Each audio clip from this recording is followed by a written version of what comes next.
Hi, good evening. I'm Dr. John Ndikum. I'm speaking on behalf of the Rotary Club of Stevenage. I'm going to spend a bit of time today talking about COVID-19 in light of the misinformation that I do see peddled. As a healthcare professional, I feel I have a duty of care to the public and to individuals to adequately inform them about the current coronavirus situation. So I qualified from Barts in London in 2010 with a degree in medicine. I worked in the National Health Service for about 7 years before going to Yale to complete a master's in public health. I then went on into the pharmaceutical industry and have been working in clinical trials where I lead clinical trials in Alzheimer's disease. Obviously, I've been increasingly aware of the coronavirus, and as a healthcare professional and scientist, I've kept abreast of developments. So I'll provide a little bit of information here that I think might be useful to people.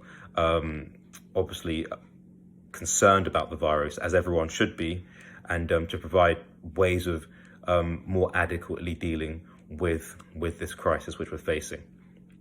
So obviously COVID-19, or SARS-CoV-2 as it's known by scientists, is a virus that comes from a class of viruses known as coronaviruses. Corona referring to the crown of spikes surrounding the virus. There are 4 main types that affect humans, and they're responsible for about 30% of common colds. There are a couple that appear to have been transmitted from animals, and they're called zoonoses. So we know about SARS, which was quite virulent a few years ago, and now we have SARS-CoV-2, so CoV-2, which is this COVID-19 with which we're dealing, that appears to have been transmitted from humans, from bats. We're not yet sure about the exact mechanism of action. What we do know is that from November 2019, this particular variant of the virus became very aggressive in humans. It's likely that it's been in nature for millions of years and now has found the right genetic configuration to actually affect the human system. In terms of the structure of the virus, it's actually just a single strand of DNA surrounded by a lipid capsule, and obviously on top of the lipid capsule you have these spikes. There are 2 halves of the spikes. There's an enzyme that splits these 2 halves and allows this genetic material to enter the human body. Most viruses don't have that, so this virus has a very efficient way of entering the human organism, and once it does, it affects the upper respiratory tract and lower respiratory tract and triggers a very aggressive immune response. When the immune system encounters an organism for the first time, the reaction is usually very aggressive. Usually viruses affecting the respiratory system affect either the upper respiratory tract or the lower respiratory tract. This does both, triggers a very aggressive inflammatory reaction. These components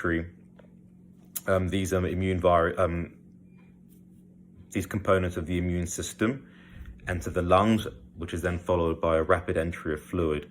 And this is obviously why you find this increased shortness of breath. You find these fevers as your immune system tries to fight the virus, and you get these flu-like symptoms really, and lethargy and fatigue as your body expends more and more energy trying to fight the virus.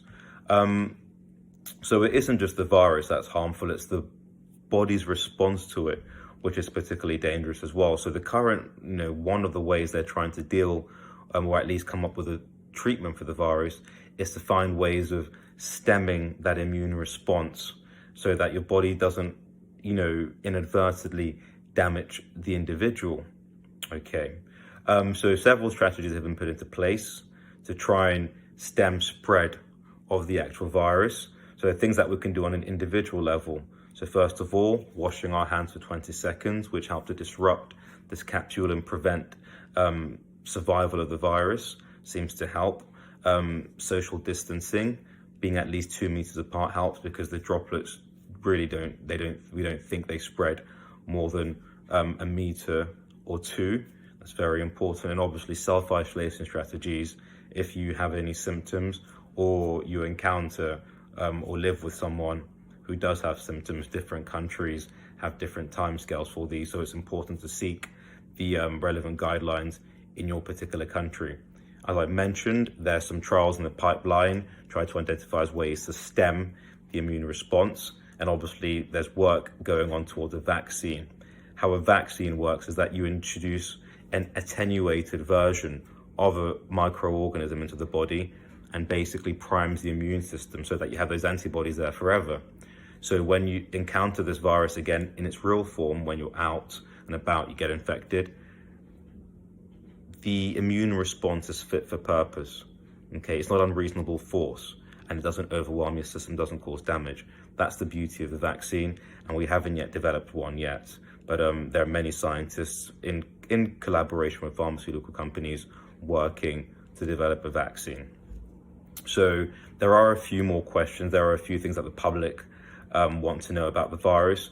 For me, it's particularly important that people seek valid sources of information and don't peddle fake news, or alternative facts.